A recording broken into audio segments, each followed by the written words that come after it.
Let's go.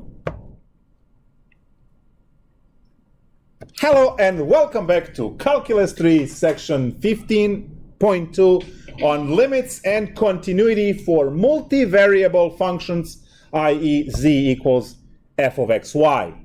So our multivariable function now is z as the output and then f of xy as the input. The idea is to understand that our domain now, I'll put just some random domain over here, is two-dimensional, and you will pick a point in a two-dimensional space which will give, through the formula, rise to the z value in z-axis, which is perpendicular to our plane of where the domain is. So we said earlier that the two-dimensional point x will use the function f to create this f of xy, which is a z value in the range. So we have a single value output.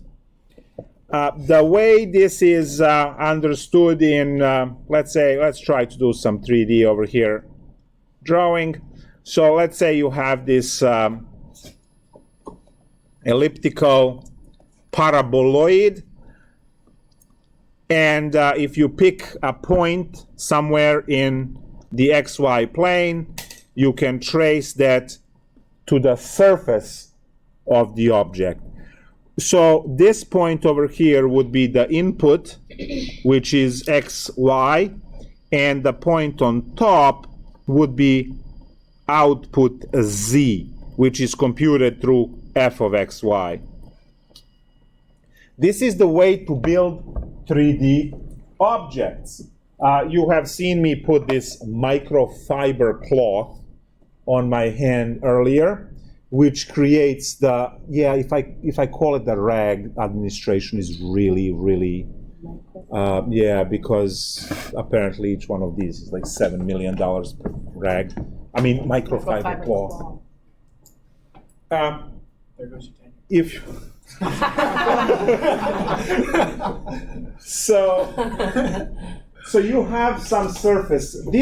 The blue surface you see is the surface which is generated by the formula, and it's a surface of all points that are adjacent to each other, generated by picking a point in xy domain, and z value is computed, and it generates the surface. So if you pick any point on the surface of this blue microfiber cloth, it will be that will be an image of what you guys put in as xy in the domain. So now, once we understand the way the function works, and we need to talk about limits, I like to jump really quickly to Calc1, obviously spelled with K's, to briefly introduce the limit, because most of the time it's not done very well. What is the limit? The street definition, right? The limit is simply a fancy way to calculate y value of the function. That's all. Fancy way. I use the fancy word. So if I want to calculate the limit at value a, which would give me, if the limit exists, a value L on the y-axis, well, clearly the L, the limit, is the y value. It is the value as the limit at a, so it's technically the value at a. So limit of f of x as x goes to a will give me the limit L. Now, the way I like to explain this in Calculus 1 is I use what I call Romeo and Juliet approach. And I have a Juliet approach A from the left by walking on the x-axis. And now if you shine the light, you will see Juliet approaching this value on the function, which translates into a motion upwards towards our L. So do we all see the translation in this motion? And it's literally walking on these lines. Now Romeo from the other side, right? Blue for the boys, there we go. We have Romeo approaching from the right, and then it goes down the line, and then down the y-axis, and then they meet at L. So what we have is a theorem in Calculus 1 which states that if the limit of x approaches a minus of f of x is equal to the limit x approaches a plus of f of x, which are your left and right approach, if those two are the same, then that is equal to the overall limit x approaches a from both sides simultaneously, right, at the same time, of f of x, and that is equal to L. Now, if these two limits from the left and from the right give you different values, the limit does not exist. And we can think about it as, let's say, you have some kind of function that contains this jump. And that jump is happening at A. So if you compute the left approach, which is Juliet, you would get L1 as the value. If you approach from the other side, you would get L2. Now, since L1 is different than L2, that implies that the limit of f of x does not exist. So this implies that the limit of f of x as x goes to a does not exist.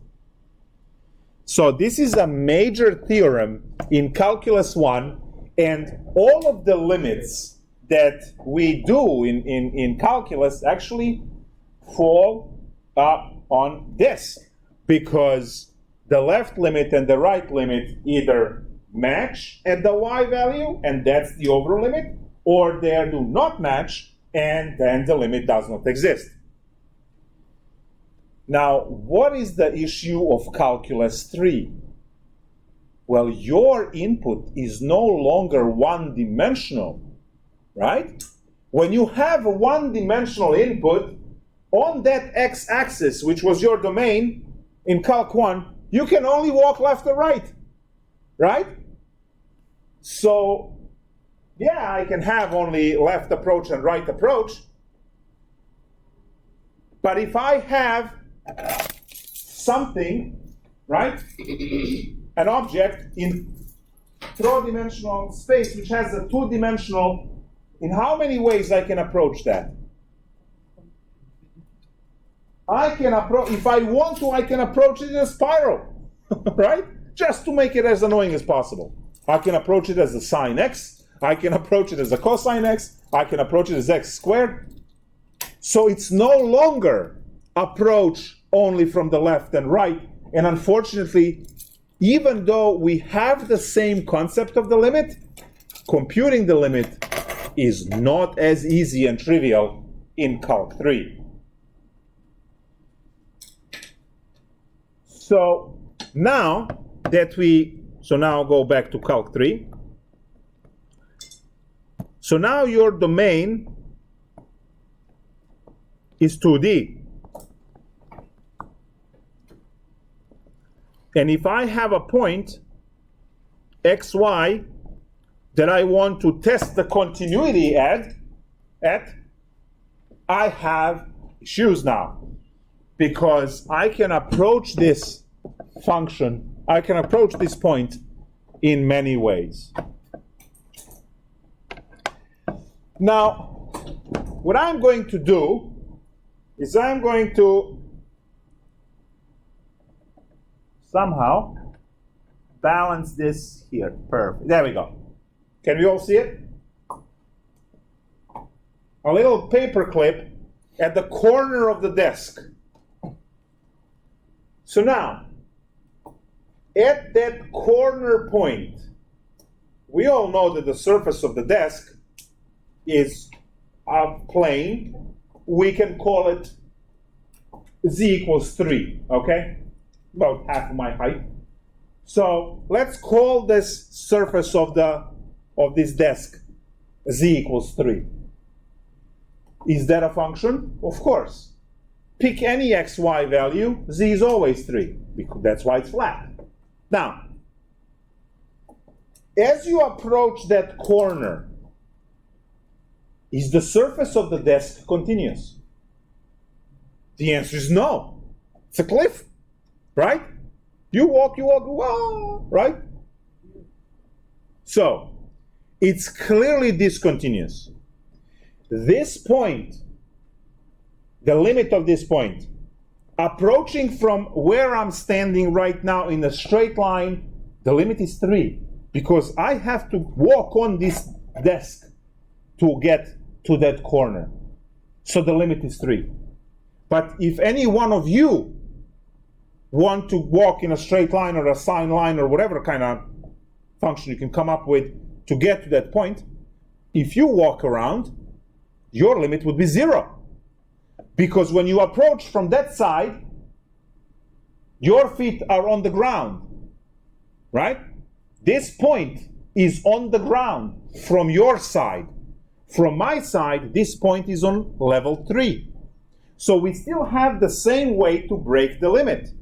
If you are able to find a path going to the point of interest, and the values from different approaches are different, then the limit does not exist, because there is a drop-off, right? It's a cliff. So my 3 from this side is your 0 from the other side. And we saw that in Calc 1, right? Juliet is going to be there at 5, and Romeo, right, is already dead, and then suicide is right? That's the way it goes, right? I don't know if you've seen the whole thing, read the whole thing. So, it's a wonderful story of dumb teenagers, of how dumb teenagers are, right? So we go and now explore this idea of continuity, and we have the same approach as in Calculus 1. I mean, for continuity, for limits. We say that if the values in some neighborhood around the point of interest are all the same, then you have the limit. If you can find in that neighborhood that certain points have different value, then limit does not exist. So the way to measure now is to create this disk of radius delta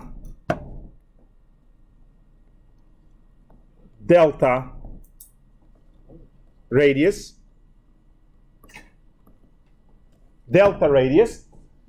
and that delta is larger than 0. It's very, very small as you want it to be.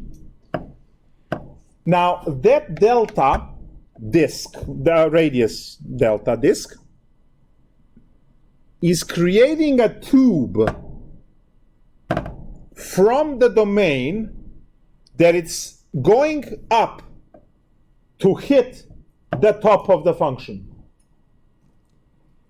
And when that tube goes up and hits the surface of the function, if all of the points in the shape that you got when the tube hit the surface, if all of the points are hovering around the same value, the limit exists, right? You can find epsilon that it's larger than 0, blah, blah, blah. We'll have the formal definition.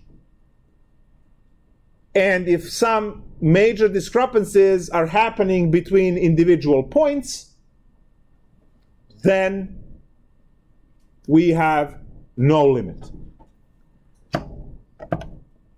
So earlier, you had a tube that you have placed around A, and that gave you a tube of width epsilon on L, and then you define for every epsilon larger than 0, there is delta larger than 0 such that, and you have all the equations. We are going to have exactly the same definition now, except your input now is not the width of the interval going up, it's going to be a disk, right, around the point of interest, because remember, you can approach from any direction in any way you want. That includes polynomials and rational functions, so whatever would go through the point of interest, whatever function you can fit to go to the point of interest, that's the way you can approach. And as I said, if you want to be especially annoying, you're going to approach it in a spiral, right, because you can. So what is the formal definition of the limit for Calc 3?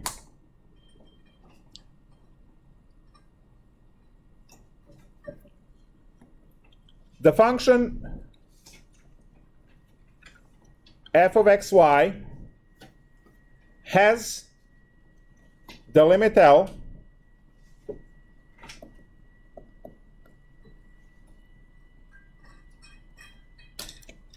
as point P xy approaches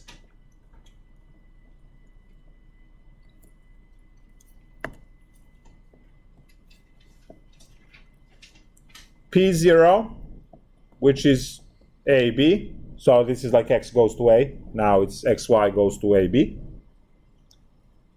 Written limit, stretch this limit because you always have to write a lot. X comma y approaches A comma B of f of xy is equal to L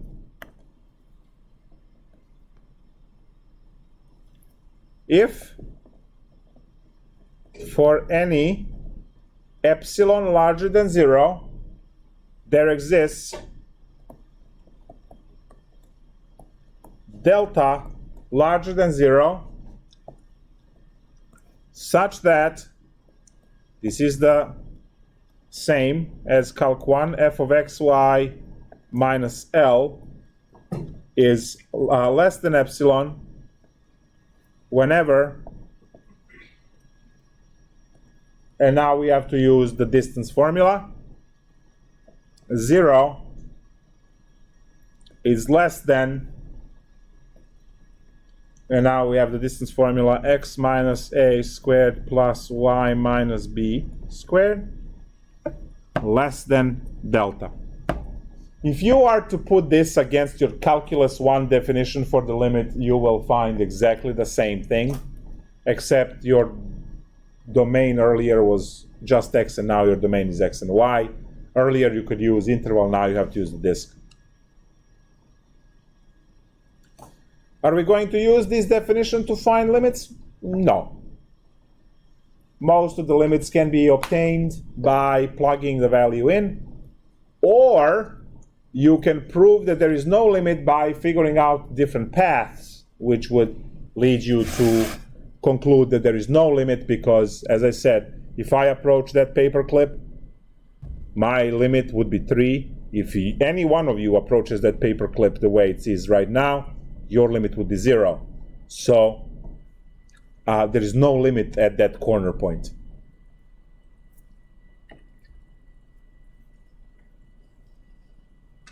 The laws of limits are exactly the same as Calculus 1 laws. So laws are the same as in Calc 1.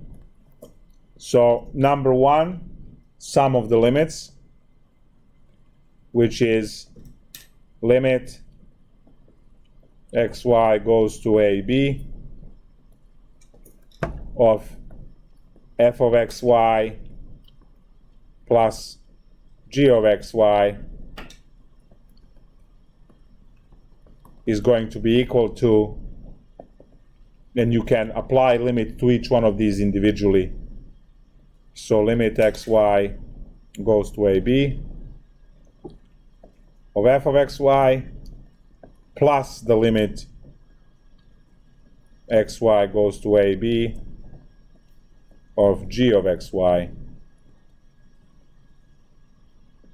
There are 7 of these limits, law, and they're all the same as in Calc 1. So you can break addition, subtraction, constant multiplication, product, quotient, powers, and roots. So number 2, subtraction. Number 3, constant multiple.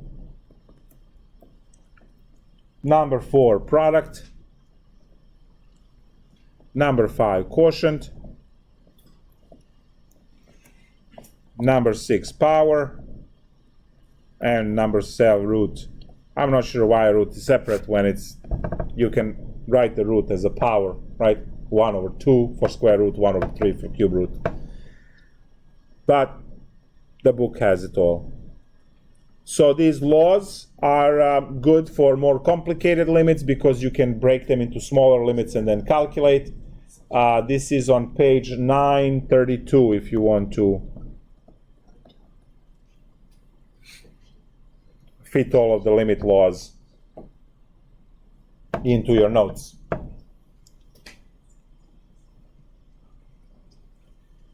So for some problems, and we are going to have the same rules like for in Calc 1, for some problems you will be able to just plug in the value, and if you get the answer, you're done.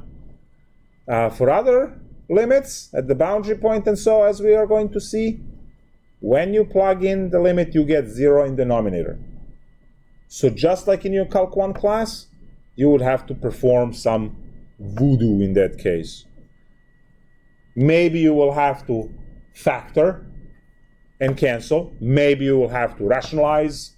Maybe you will have, I don't know, essential oils, whatever works. We'll see. So one of the problems, this is the introductory vanilla problem, 2,8. So limit goes to 2,8, and surface is given by 3x squared y plus square root of xy. No denominator. Right? This is a polynomial-like problem. Clearly, plugging values in is going to immediately yield an answer. So this is a problem where we can plug in because no 0 in denominator. So when you plug this in, you get 3, 2 squared times 8 plus square root of 2 times 8, which is clearly 100. I mean, that's obvious.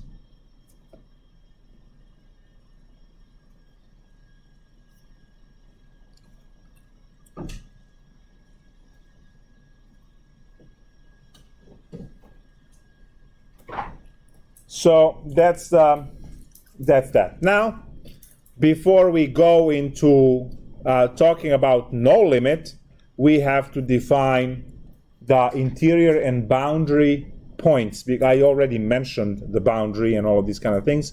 We would like to know the definition for those. This definition is really cool because it defines what is inside and what is the border and what is the outside, right? So you are familiar with these concepts because you know that you are sitting inside of this room, which is interior. So any of your locations, which we can trace with XY, any of these locations we can trace with XY, you will be considered interior points. If you are standing on the line at the door where carpet meets the whatever flooring is the outside, if you're standing on that line, then your XY is a boundary point because you are not infinitely thin, right? Some of you will be in the hallway and some of you will be in a classroom, right? So that means that you are on a boundary point, which is why on borders you have that piece of no man's land, right? Because you are not going to be simultaneously in two countries at the same time, right? So there is some separation in between. And you cross one line to exit the one country, so you are no longer in the interior of that country. And then the only time those rules are broken are embassy, because anytime you go to a foreign embassy, you are no longer in United States. So if you go to, let's say, German embassy right now in Washington, D.C., and you're younger than 21, older than 18, you can drink legally on the other side of the gate because U.S. laws don't apply on a German soil, which is the embassy, right? Same thing, United Nations. That's not U.S. territory. It's United Nations. It's the world's territory. So now we would like to define this type of phenomena. So what is the interior point?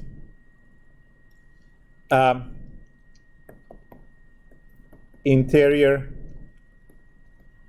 point definition. Let R be a region in R2. This is our way to denote 2D. So let R be a region in R2. An interior point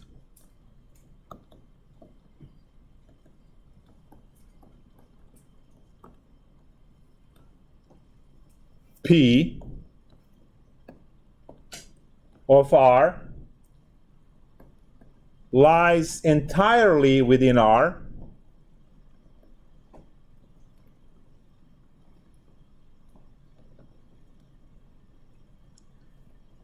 which means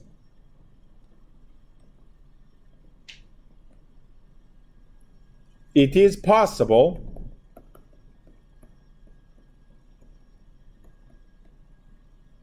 to find a disk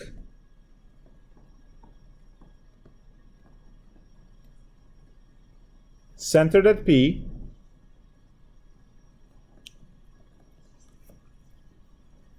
that contains only points of R.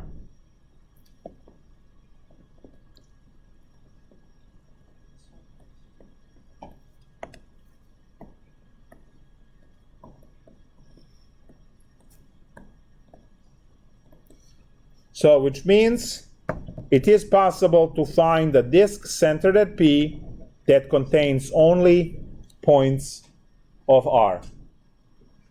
And we can pick some domain, and if you pick a point P, you see that you can draw a disk of some radius and all of the points that you have are also in R within this disk. So all of the surrounding points around the point P from all sides, they're all inside R, so it's interior point. And it doesn't matter how close you get to the edge. You can always find a smaller number as a radius, so you can put the So if you come up with something, we can still do it. You can find a smaller radius no matter how close you get to the edge. Boundary point is a point that when you draw the disk, some points are in R, some points are out of R. So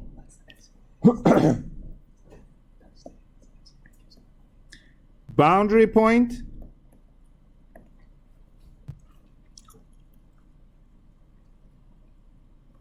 definition, I'll just put same as above, except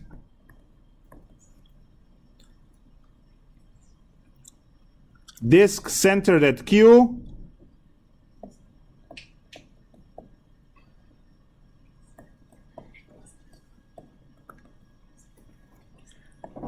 has some of the points in R and some of the points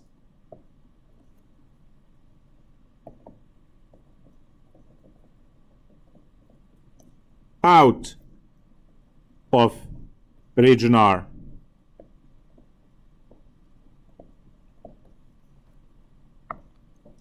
So if I have Q, I draw a disk around that point Q, and you can see that some of the points from that disk, right, some of the points are inside R and some points are outside of R.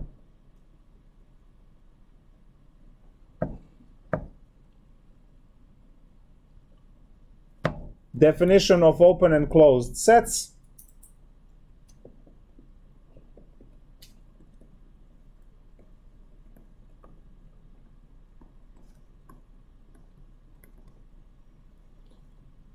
A region is open if it consists entirely of its interior points.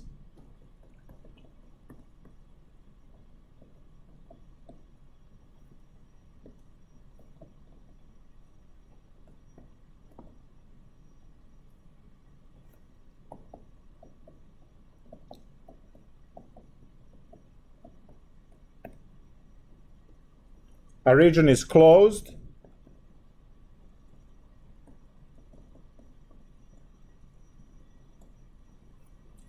if it contains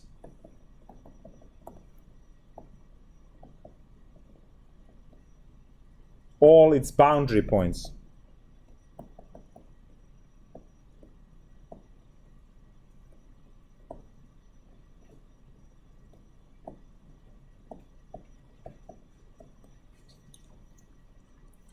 This is pretty much the same, guys, as your open and closed interval. If you are on the x-axis between 2 and, let's say, 3, you have open interval with parentheses, which do not include 2 and 3, which are the boundary values. And then, so that will be open. And then you have also 2 and 3, but you put brackets, and that's closed because 2 and 3 are included. So this idea of open and closed intervals that you used in Calculus 1 is now transferred into Calculus 3 concept in a 2D input, which where we actually have the region, and then the boundary of that region is either included or it's not included for closed and open sets. We don't need this stuff.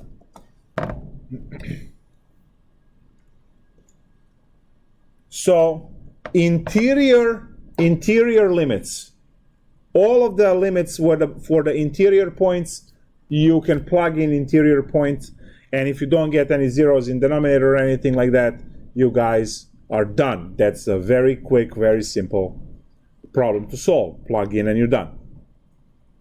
The limits at the boundary points are where we have to use algebra to, as I said earlier, right, factor and cancel and all of the other stuff. So say, so limit at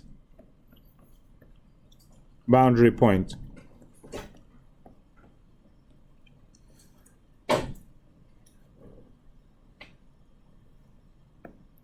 Limit xy goes to 4, 1, and you have the function xy minus 4y squared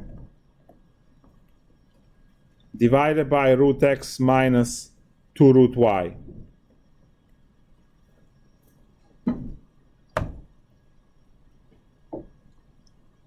So you look at this and you say, well, just plug in and you're done. Well, if you plug in, the denominator becomes square root of 4, which is 2, minus square root of 1 is 1, so 2 minus 2. And we have 0 in denominator. So we cannot plug in, let me write that in blood. Cannot plug in because 0 in the denominator. There we go. So we cannot plug in when you have a boundary limit, which means that your options are factoring or rationalizing or whatever algebraic manipulation. Maybe you can do the common denominator to add fractions. So whatever algebraic manipulation you can force and try, do it. What I'm going to do is I'm going to do the boss factoring, which you guys probably haven't seen before, unless you took my Calc 1. In the numerator, I am going to factor y, which leaves me with x minus 4y, and denominator has a square root of x minus 2 root y. So I factored out y, and now limit xy goes to 4, 1. This is where the boss factoring kicks in. You are used to factor difference of squares, like x squared minus 100, right? Have you ever factored x minus 3? Can you factor x minus 3? And the answer is yeah. It's going to be square root of x minus square root of 3 times square root of x plus square root of 3. Just fine. Because if you multiply it back, root x times root x is x, right? The cross terms cancel, and then root 3 times root 3 is minus 3. So this is something that you might have missed in algebra class before. So now I'm going to apply this to factor this parenthesis, and then I'm going to get one of these that will cancel the bottom. It's the same factoring technique. So y, and then I have square root of x minus 2 root y times square root of x plus 2 root y as you factor, divided by root x minus 2 root y. They cancel. Oh, I don't need to be this dramatic. There we go. They cancel. And now the problem is limit xy goes to 4, 1. And you all you have is y, square root of x plus 2 root y. And you can just plug in values now. So y is equal to 1. Root x is square root of 4 plus 2 times square root of 1. So this is 3. Is it 3?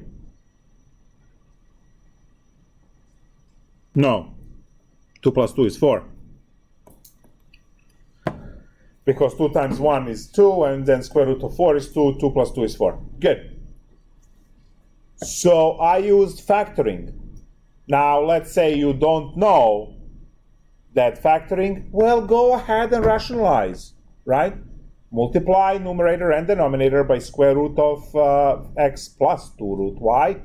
Multiply, and the stuff will cancel the same way. So the boundary limits will have some algebraic trick, whatever it is. Again, adding, subtracting fractions using common denominator, factoring and canceling, or let's say the rationalizing if you have square roots and stuff around. So some of the algebra tricks would work. How do you know that you're having this issue? Well, you had 0 in denominator. That's how you know. The last type of limits that we consider before we move to continuity, which is the part of the same lecture, is the limits that don't exist, right? So limit D and E. Now, we already talked about what it means for limit to not exist. The paperclip is still at the corner of my desk. If you are able to find 2 paths, or more, but 2 is enough, that give you a different limit, the limit does not exist. Because we can't agree on the limit of that point, because the way I look at it is 3, the way you look at it is 0, and 3 is not the same as 0. So limit does not exist. Now, our job is to find 2 functions which will yield different limit. Can you use y equals x and y equals x 2x? Maybe. But what if that doesn't work? And you also tried, let's say, 3 to the x and 5 to the x, and none of them work. Well, you have x squared, you have sine x, you have e to the x, right? You have all different functions you learn. The requirement is that the function has to go through the point that you are observing in the limit. Remember that xy goes to 4, 1 in the previous example? So every function that you are designing to test has to go through 4, 1 for that example. So would you be able to use x? No, because x doesn't go through 4, 1, right? X doesn't go through that point. So you can't use that function. So let's take a look at an example.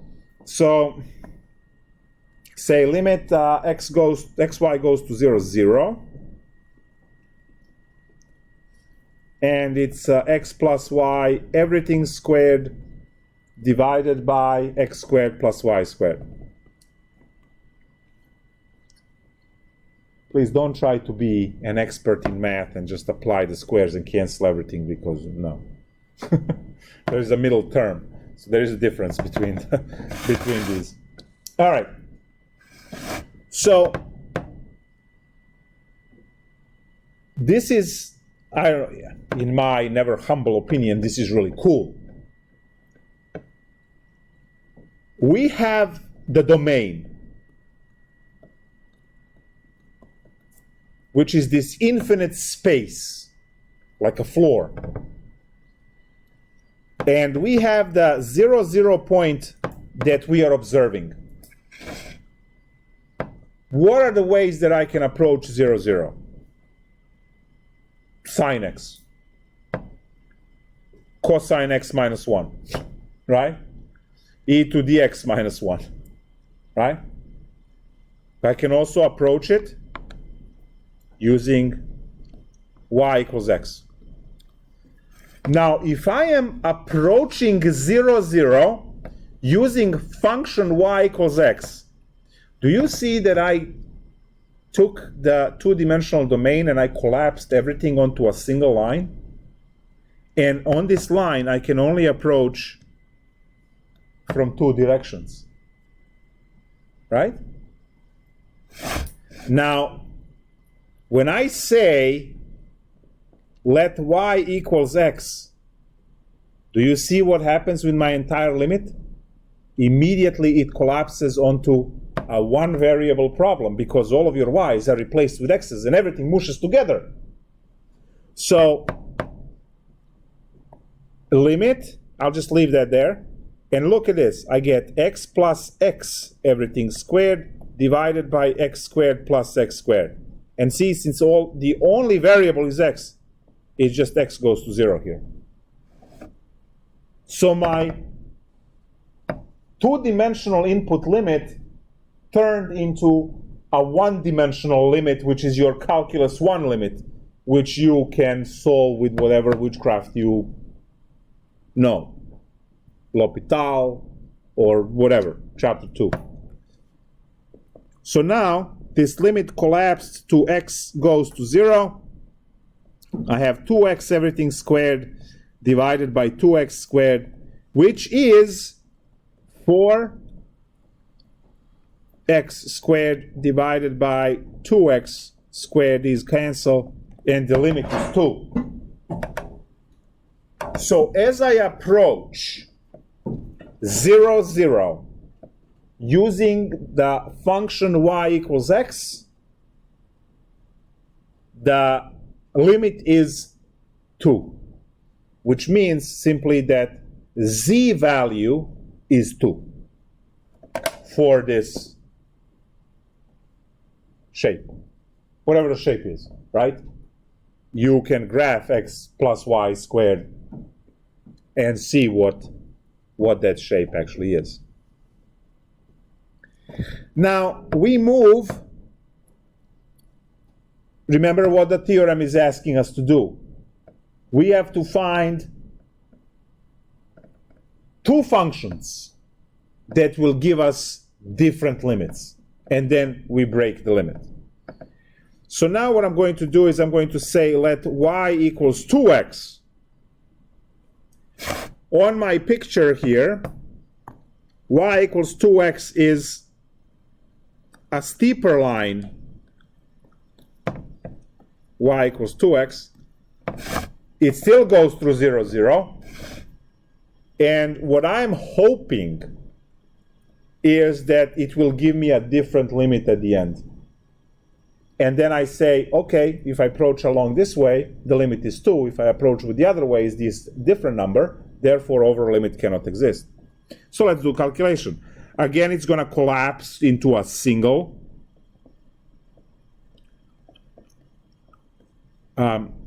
function that will only have x, so x goes to 0. And now, when you combine all of this, you get 3x squared, which is 9x squared, divided by 5x squared, hey, 9 over the 5th, 9 over 5. 9 over 5 is not the same as 2, so limit does not exist.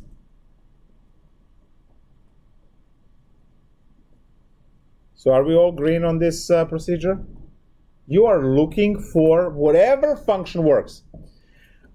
Now, the cute thing here is to realize that you can test infinitely many functions in one example.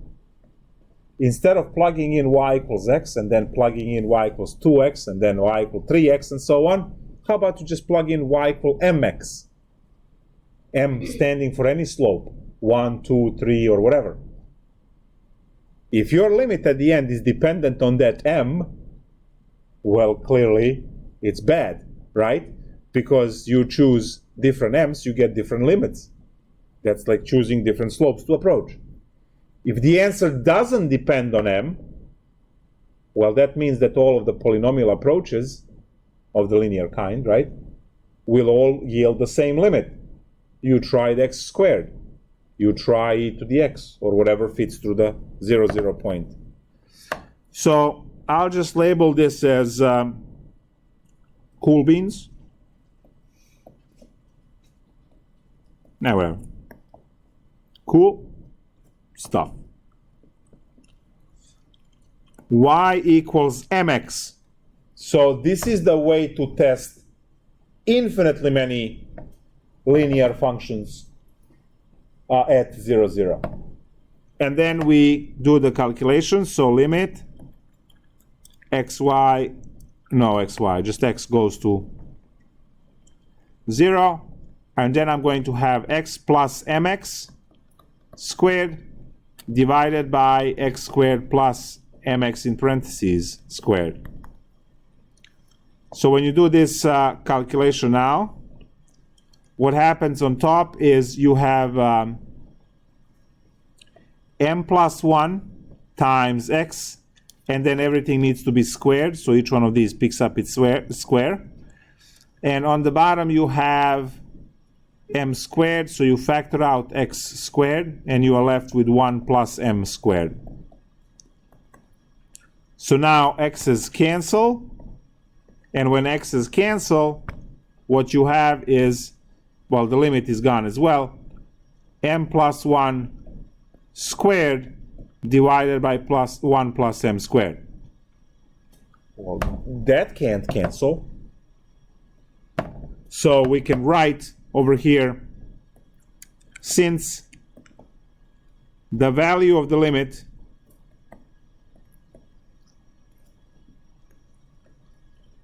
depend on the approach,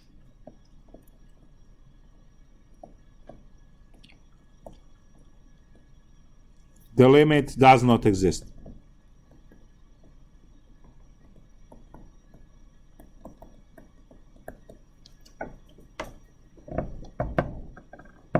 Your job is to find two functions. I just found infinitely many of them that broke the limit, right?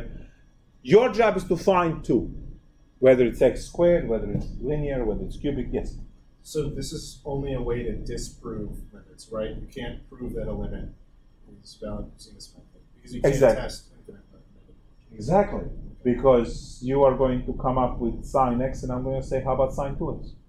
Sine 3x, right? So there are infinitely many functions to test. There's a book of functions, 2,500 pages, where polynomials take half of one page. Polynomials, and that's infinitely many already, right? So it's a good thing. You should.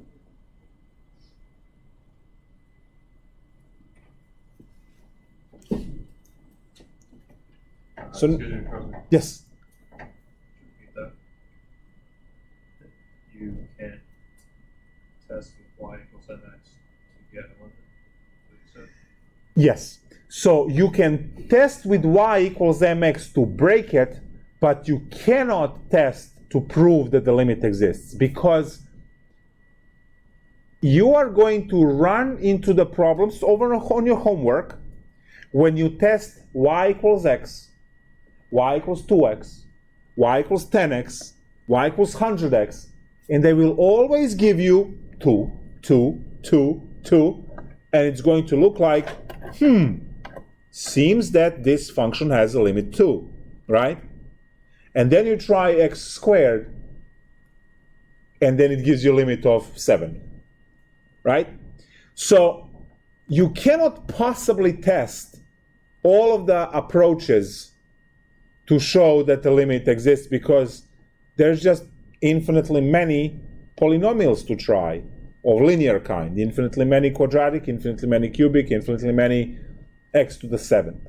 So this approach can only test for the limits not to exist. How do we find the existence of limits?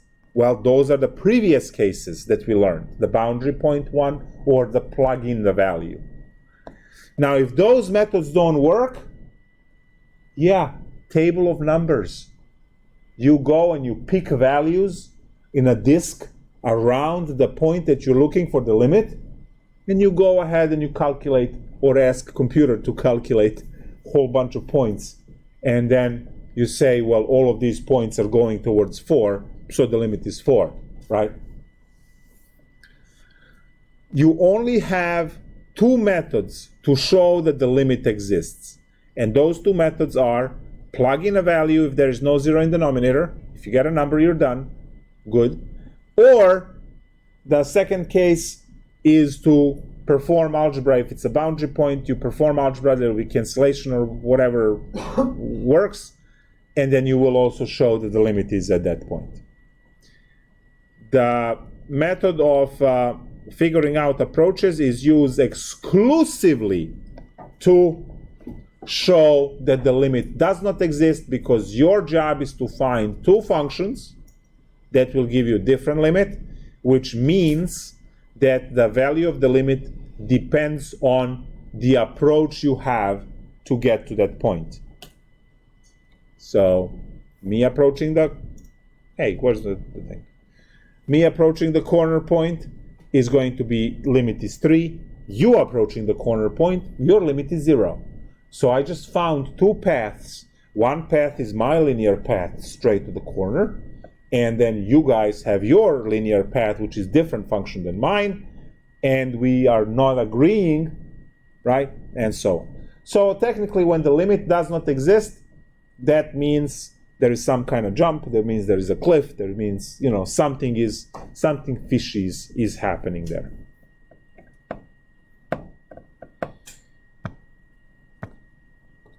The second part of this lecture on 15.2 is on continuity.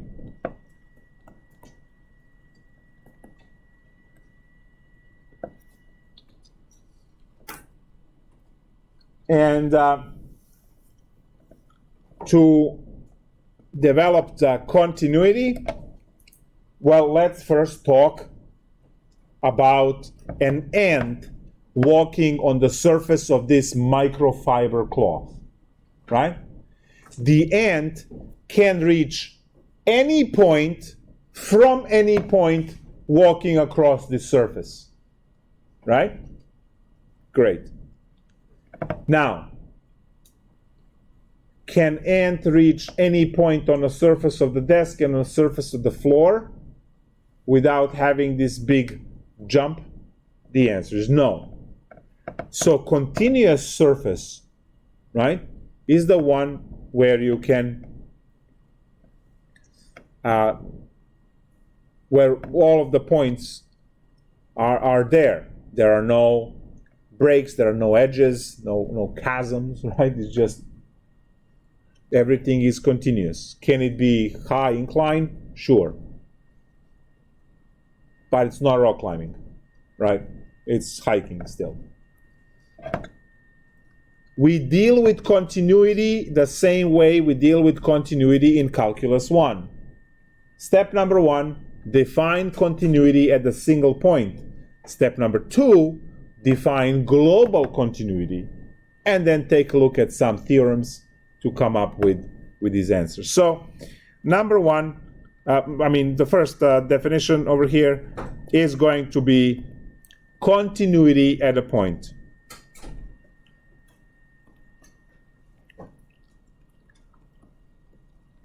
And we can say at the point P, which is AB. Number 1, f of AB must exist. Same rules like in Calc 1. Number 2, limit of f of xy as xy approach AB must exist.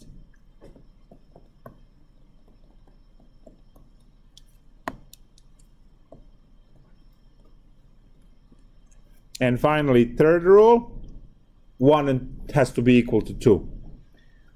So limit xy goes to AB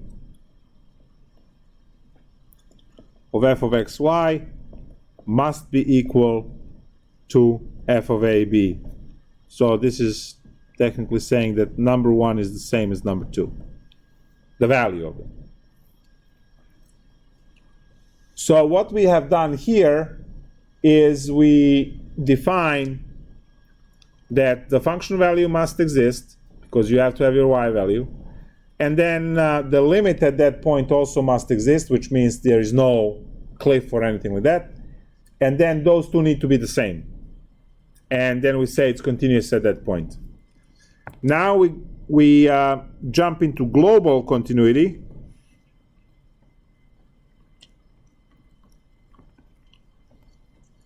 and we say that function is continuous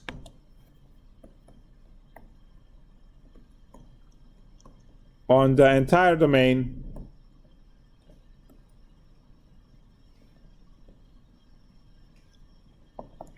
if it is continuous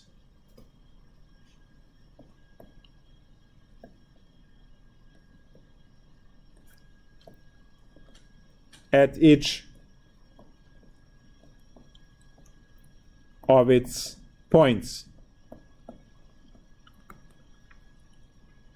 So no discontinuities allowed.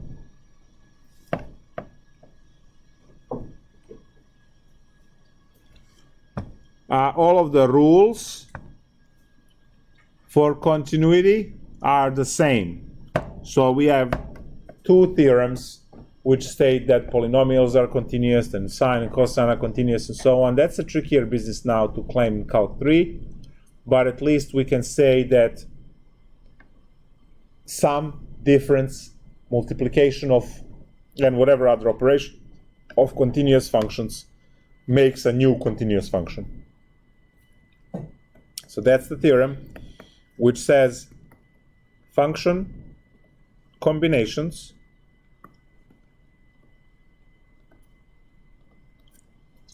and function composition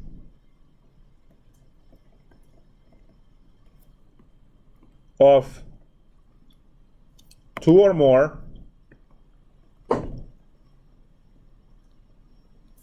continuous functions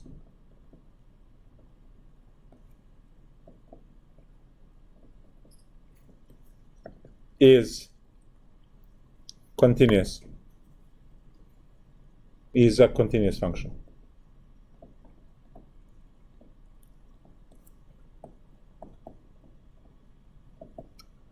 So this means that if you add two continuous functions, you will get a new continuous function. If you multiply two continuous functions, whatever you get when you work out that algebra, you will get a new function, and that's going to be continuous. So any continuous functions that you combine in any way, including composition, which is right f of g and so on, all of those will yield continuous function.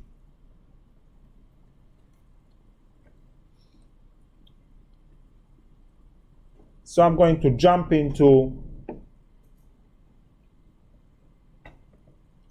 the homework and take a look at a continuity example. Let's say 42 is terrible enough. So your function f of x, y is defined as, it's a piecewise function, is defined as y to the fourth minus 2x squared divided by y to the 4 plus x squared plus x squared. And that's if xy is different than 0, 0. And it's 0 if xy is 0, 0. So that's the definition. Clearly, we are wondering if this is continuous at 0, 0. We have two different layers over here to worry about. So now, the question is to run the three rules for continuity at the point. Run the three rules. So now, rule number 1, does f of 0, 0 exist? Where is it? What is it? 0. 0. Beautiful. So, boom. Yes. Number 2, does the limit as x goes to 0, xy goes to 0, 0, does that exist?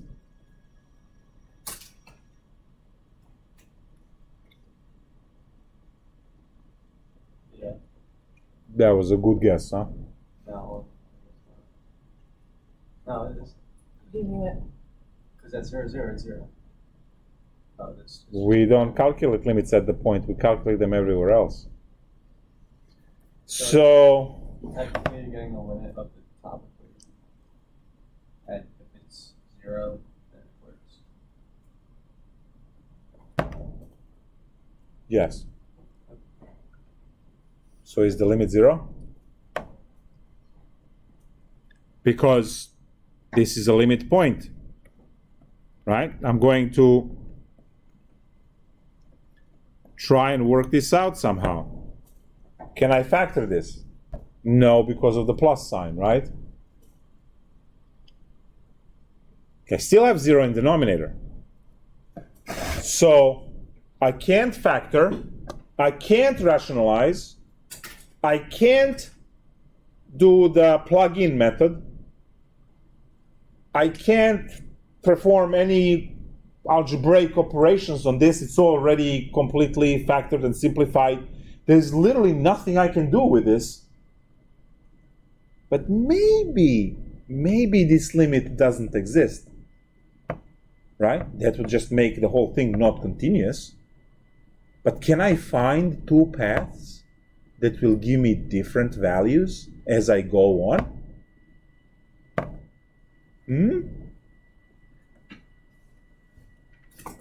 Let's try and discover that. Y to the 4th combined with x squared? What kind of function would I pick so this is easier, better for us to compute?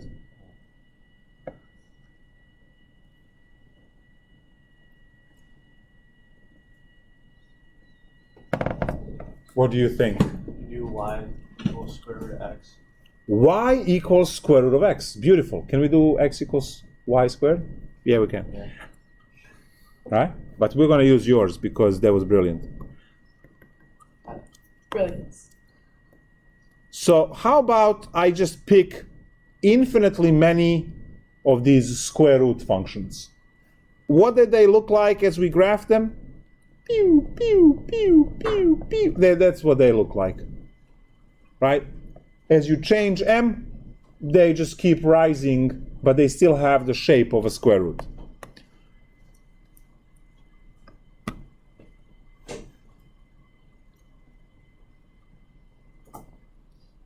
Now, the issue with the square root is that you can only approach it from one side.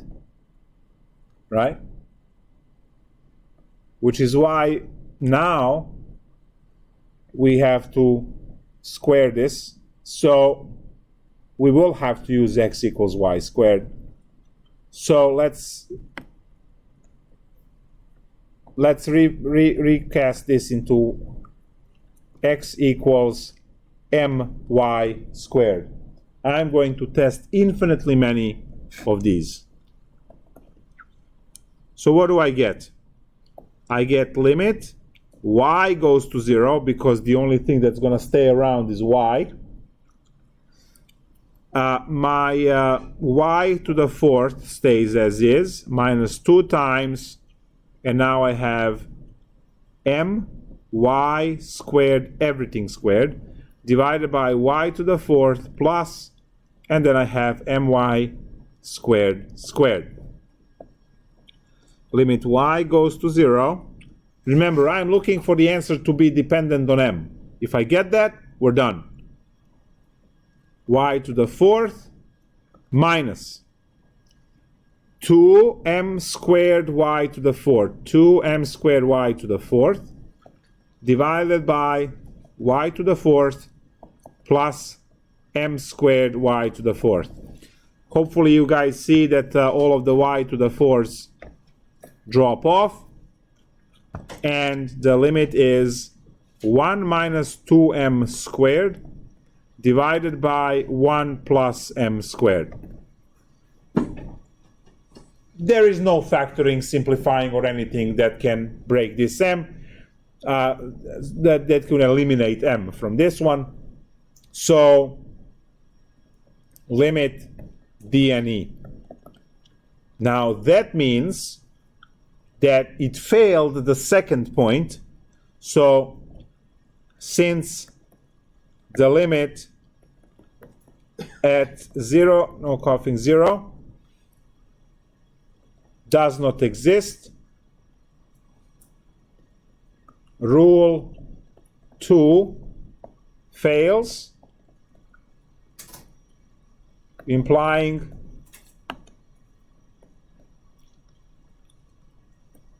f of xy is not continuous at 0, 0.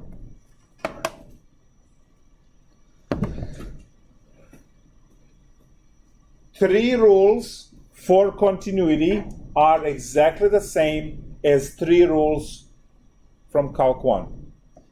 So function value has to exist, limit has to exist, and those two have to have the same value. Those are the 3 points. In our problem here, which was problem 42 on the homework, we showed that, well, you told me, that the function exists at 0, 0. And yes, it is. It does exist because we discovered, right, that line where it says that if x and y is 0, 0, the z is 0. So function value exists. Great. Then we went on and tried to find the limit, and it turned out that the limit does not exist. And since limit does not exist, right, as soon as you knock off one of the 3 rules, the whole thing crashes and the function is not continuous at that point. Now, does that tell me anything about any of the neighboring points? No, you have to recompute. When you do this calculation and you figure out that one point doesn't work, well, you have to calculate everything from scratch for the 1, 0 or 0, 1 or 1, 1 or whatever else you want to look at, right, that it's in the domain. You would have to rerun the entire calculation and check this point by point, right? But it's enough to show that one point doesn't work. I mean, think about this. You're driving across the bridge. Are you going to drive across the bridge if you knew that only 2 feet of bridge are missing? I mean, that's it. The bridge is a mile-long bridge. Is there a ramp? No. It's just you're driving straight and 2-3 feet of the bridge missing. That's just one little section is missing. Not a big deal. Right? So it is a big deal. So the entire integrity of the bridge and its purpose, right, is gone. Just because compared to a mile, right, it takes you, what, 20 minutes to walk a mile? How long does it take you to walk 3 feet? It's 1 or 2 steps, depending on how